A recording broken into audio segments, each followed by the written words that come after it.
محمد سيد طابت مناقبه.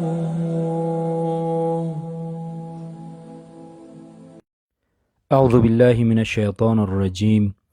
بسم الله الرحمن الرحيم. رب اشرح لي صدري ويسر لي أمري واحلل عقدة من لساني يفقه قولي. الحمد لله والصلاة والسلام على رسول الله.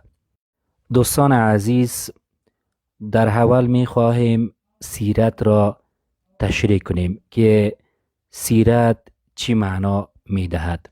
سیرت در لغت به معنای را می گویند. وقتی از یک جا به جای دیگر می روید، در عربی می گویند سارا فلان، یعنی آن شخص قدم می زند.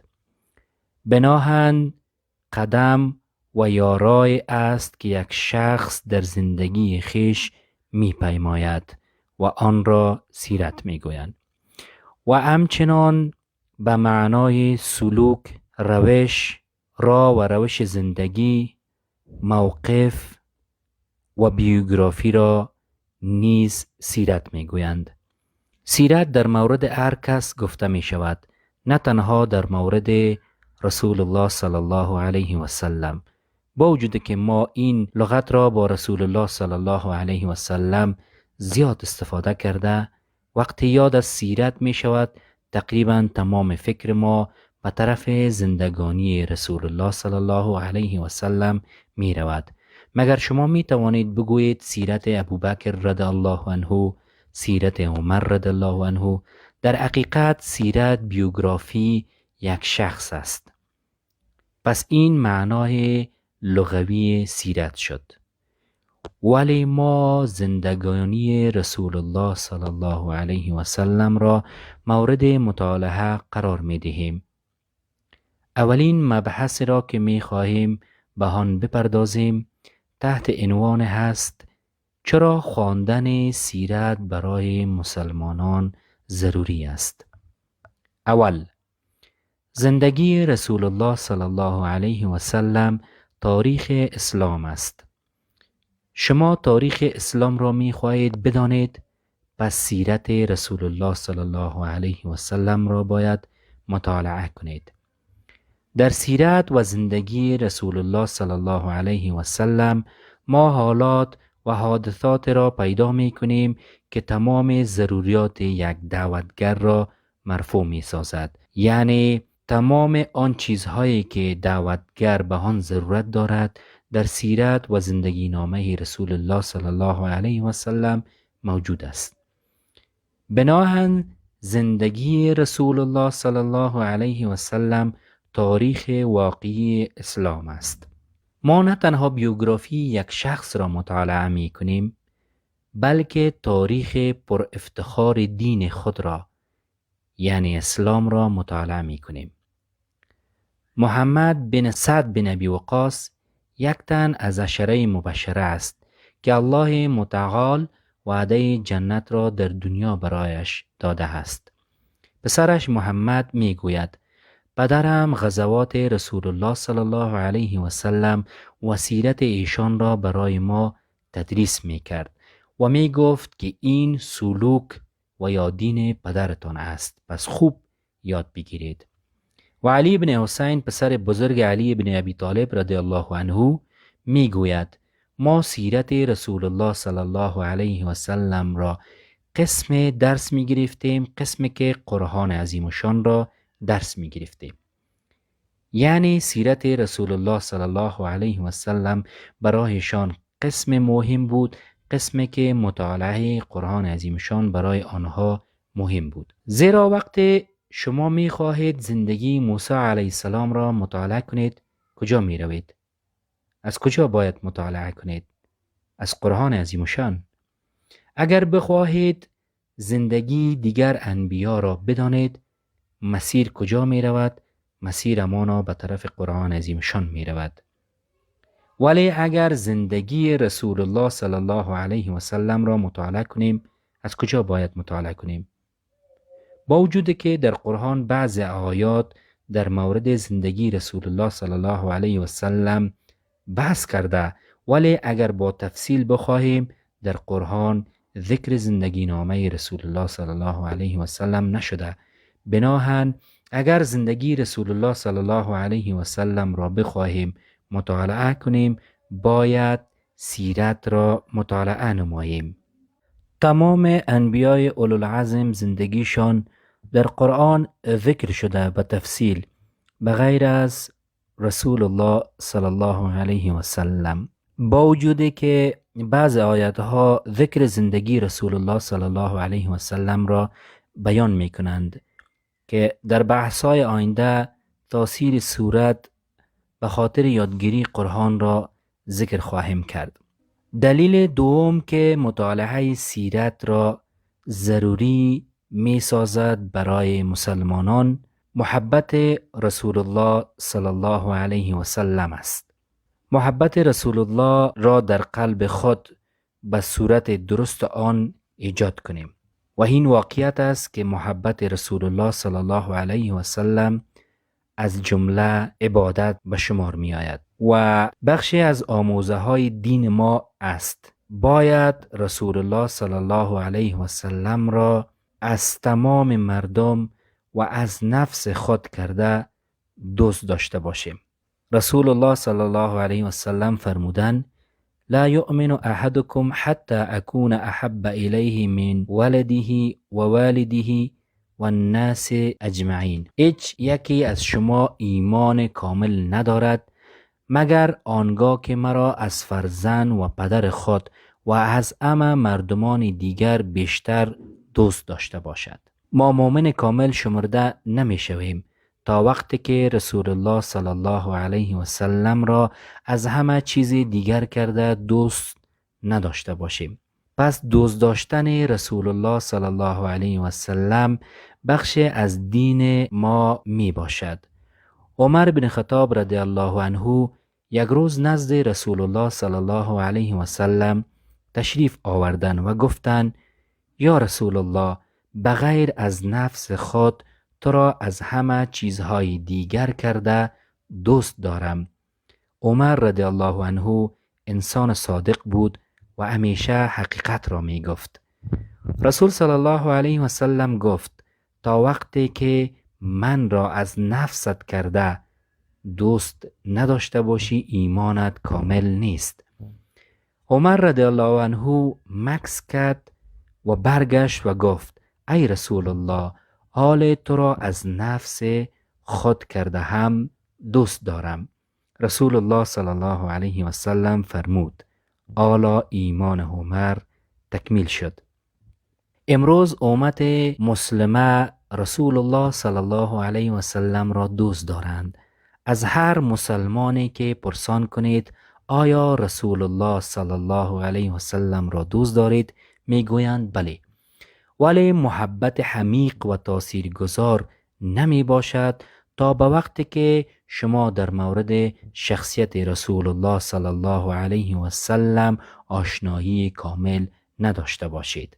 به طور مثال، اگر شما معلومات کم در مورد یک شخص داشته باشید، نمی توانید درست او را دوست داشته باشید و این صدق می کند به رسول الله صلی الله علیه و سلم. هر قدر بیشتر شخصیت رسول الله را بشناسید، همان اندازه محبتشان در قلب جاگزین می شود و متأثر از شخصیت والای رسول الله صلی الله علیه و سلم می شویم و محبتشان در دلها جاگزین می گردد. با وجودی که امروز امت مسلمه در مورد رسول الله صلی الله علیه و سلم معلومات اندک دارند، ولی هنوز هم دوستش دارند. مگر ما محبت عمیق نسبت به رسول الله صلی الله علیه و سلم پیدا کردن نمی توانیم تا به وقتی که سیرت رسول الله صلی الله علیه و سلم را مطالعه نکنیم. صحابه رسول صلی الله علیه و سلم هر قدر به رسول الله صلی الله علیه و سلم نزدیک می شدند، محبتشان به رسول الله زیادتر می شد. هر قدر شناخت ایشان از رسول الله صلی الله علیه و سلم بیشتر می شد، محبتشان نسبت به رسول الله صلی الله علیه و سلم بیشتر می شد. عمرو بن عاص رضی الله عنه یک تن از دشمنان سرسخت رسول الله صلی الله علیه و سلم بودند در دوران جهالت. یک تن از بلندترین مبلغان به ضد اسلام بودند. بعد از اسلام آوردن عمرو بن عاص وقت مرگش فرا رسید گریه میکرد. پسرش عبدالله برایش میگفت پدر چرا گریه داری؟ آیا رسول الله صلی الله علیه و سلم برایت امن نداد؟ چرا که در حدیث روایت شده که رسول الله صلی الله علیه و سلم فرمود آمن عمر، یعنی عمر ایمان آورد و در امان شد. نه تنها مسلمان بلکه مؤمن بودنش را نیز رسول الله صلی الله علیه و سلم تصدیق کرد. پس این یک ثبوت است که از جانب رسول الله صلی الله علیه و سلم عمر مؤمن بود، نه تنها مسلمان. سرش کوشش داشت که این گپهای رسول الله صلی الله علیه و سلم را برایش بگوید و مانعش شود که قبل از مرگ گریه کند. عمرو بن عاص روی خود را دور داد و گفت که زندگی من به 3 مرحله سپری شده است. در مرحله اول زندگی محمد ناخوشترین شخص در زندگی من بود و حتی آرزو داشتم دستم بر ایشان برسد و ایشان را از بین ببرم. این یک آرزوی من بود که رسول الله صلی الله علیه و سلم را به قتل برسانم. اگر من در همان مرحله اول زندگی می مردم یقینا داخل دوزخ می شدم. بعد می گوید که الله متعال محبت اسلام را در قلب من جا داد و من پیش رسول الله صلی الله علیه و سلم رفتم و گفتم ای رسول الله می خواهم اسلام بیاورم. دستتان را بدهید تا امرایتان بیعت کنم. رسول الله صلی الله علیه و سلم دست خود را به ایشان دادند. ولی عمرو دست رسول الله صلی الله علیه و سلم را رها نمی کرد. رسول الله صلی الله علیه و سلم وقت متوجه چنین حالت شد گفت ای عمرو چی شده؟ عمرو گفت که یا رسول الله من حالت دارم که باید اقرار کنم. رسول الله صلی الله علیه و سلم گفت چی حالت است؟ بگو. عمرو گفت حالت من این است که من را ببخشید. چون عمرو نو مسلمان شده بود و کارهایی را که به ضد اسلام انجام داده بود به خاطر می آورد. از این خاطر دست رسول الله صلی الله علیه و سلم را رها نمی کرد که رسول الله صلی الله علیه و سلم او را مورد عفو قرار بدهد. رسول الله صلی الله علیه و سلم لبخند زد و گفت ای عمرو آیا نمی‌دانی که اسلام آوردن تمام گناه‌های ما قبل را می‌بخشد؟ آیا نمی‌دانی که هجرت کردن گناه‌های ما قبل از خود را می‌بخشد؟ آیا نمی‌دانی که حج کردن گناه‌های ما قبل از خود را می‌بخشد؟ عمرو بن عاص می‌گوید من مسلمان شدم و حالتم چنان شد که محمد صلی الله علیه و سلم بهترین شخص در نزدم بود. بهترین شخص از تمام جهان کرده برای من شد و برایم محبوب ترین شخص جهان شد و آنقدر احترامش را می کردم که حتی جرأت نداشتم که چهره مبارکشان را کاملا نگاه کنم. وقتی طرفشان نگاه می کردم چشمهای خود را با این می انداختم و اگر کسی از شما بخواهد که چهره رسول الله صلی الله علیه و سلم را برایش تشریح و تعریف کنم نمی توانم. و اگر در آن مرحله زندگی مرگ به سراغم می آمد امید داشتم که داخل جنت شوم. و بعد می گوید که مرحله سیوم رسید که ما نمی دانستیم در کدام طرف روان هستیم. به هر صورت بخش مهم حدیث را که ما می خواهیم برایش اشاره داشته باشیم این است وقتی که عمرو بن عاص به رسول الله صلی الله علیه و سلم نزدیک شد و شخصیت ایشان را شناخت از بهترین شخص در نزدش به شمار آمد و در نزدش از بدترین شخص به بهترین شخص در جهان تبدیل شد. سهیل ابن عامر توسط قریش فرستاده شد که همراه رسول الله صلی الله علیه و سلم گفتگو کند. پیش از صلح حدیبیه سهیل یک مذاکره کننده به سطح جهانی بود. او قدرت‌های همچو فارس و روم و نجاشی را ملاقات کرده بود و شخص شناخته شده به سطح جهان بود و حالا قریش او را فرستاده بودند که همراه محمد صلی الله علیه و سلم مذاکره کنند. او به طرف مدینه رفت. او دوباره برگشت با تجربه رفتار صحابه با رسول الله صلی الله علیه و سلم و به قریش گفت: من امپراتور روم را ملاقات کردم، امپراتور فارس را ملاقات کردم، نجاشی را ملاقات کردم، مگر تا حال در زندگی چنین رهبری را ندیده بودم که با این اندازه در بین پیروانش احترام و دوست داشتنی باشد. مثل که محمد در بین پیروانش احترام می شود. در زندگی چنین ندیده بودم، با وجود که روم و فارس نیروی بزرگ داشتند، ولی توسط پیروانش آنقدر محبتی که صحابه به محمد میدادند نمیدادند. میگوید من بسیار چیز عجیبی را دیدم. محمد در حالت وضو گرفتن بود. صحابه در حالت تلاش بودند تا آبی که از اندامهای محمد پایین میافتاد نگذارند به زمین بیفتد. هرچی میخواهید بکنید. این مردم هرگز رهبر خود را رها نمی کنند. صحابه رسول الله صلی الله علیه و سلم رسول الله را رها نمی کنند. آنها اول زندگی خود را می دهند، ولی رسول الله صلی الله علیه و سلم را تنها رها نمی کنند.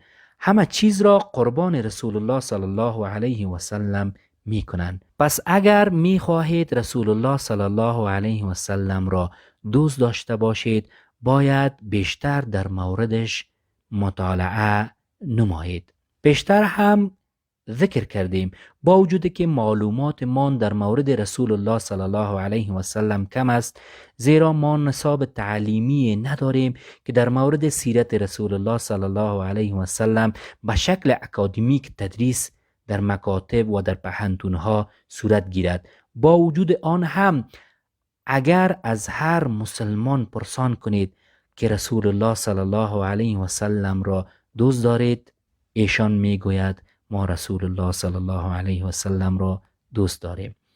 نام ایشان در تمام دنیا مشهورترین نامها است. به چه تعداد انسانها در روی زمین نام محمد را بالای خود گذاشته‌اند؟ در تاریخ بشریت شما درک ندارید که به این اندازه نام انسانها محمد بوده باشد. یک عالم میگوید من در امریکا بودم و یک امام داشتیم نام خود را محمد عشر مانده بود. برای من تعجب آور بود. پرسان کردم که نام شما محمد است و این عشر به عربی خود عدد 10 را میگویند. امام گفت که پدرکلان ما هر بچه‌ای که در خانواده ما پیدا میشد نامش را محمد میگذاشت. باز امرایش عدد میداد، محمد 1، محمد 2، تا در بینشان تفکیک شود. من در رده 10 قرار گرفته بودم، بناهن نام مرا محمد عشر مان، یعنی محمد 10. و شما در افغانستان، در پاکستان، در هند، در بسیار ممالک اسلامی نامهای را در میابید که به پیشوند محمد شروع می شود. محمد هارون، محمد سلیمان، همگی محمد نامگذاری شده‌اند. در تاریخ امت را نمیشناسید که رهبر خود را به اندازه امت اسلامی که محمد را دوست دارند دوست داشته باشند.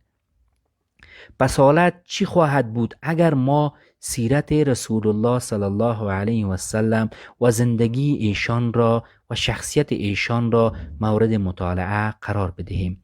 امروز در سطح جهان امت مسلمه وجود دارد و در هر دقیقه در سراسر جهان آذان داده می شود و نام محمد گرفته می شود. شما اگر دقیق شوید و در ثانیه گرد یا دقیقه گرد ساعت متوجه شوید، نظر به تغییر زمان در هر دقیقه در جهان آذان گفته می شود و نام رسول الله صلی الله علیه و سلم گرفته می شود و معزن می گوید اشهد ان محمد رسول الله. محمد به معنای ستوده شده توصیف شده است و هیچ کس به اندازه محمد صلی الله علیه و سلم ستوده و توصیف نشده. به این معنا نام ایشان واقعا چنین است، نام ستوده شده. وقتی نام مبارک ایشان را میشنویم چی میگوییم؟ میگوییم صلی الله علیه و سلم. پس هر قدر در مورد سیرت رسول الله صلی الله علیه و سلم مطالعه نماییم، همان قدر محبت من نسبت به او زیاد می شود. الله متعال در قرآن کریم می فرماید: قل إن كان آباؤكم وأبناؤكم وإخوانكم وأزواجكم وعشيرتكم وأموال اقترفتموها وتجارة تخشون كسادها ومساكن ترضونها أحب إليكم من الله ورسوله وجهاد في سبيله فتربصوا حتى يأتي الله بأمره والله لا يهدي القوم الفاسقين. در این آیت محبت الله و رسول الله صلی الله علیه و سلم در جایگاه بلند قرار دارد نسبت به همه چیز، نسبت به پدر، مادر، پسر، از همه چیز کرده الله و رسول الله و اسلام باید در نزد شخص مسلمان عزیزتر باشد.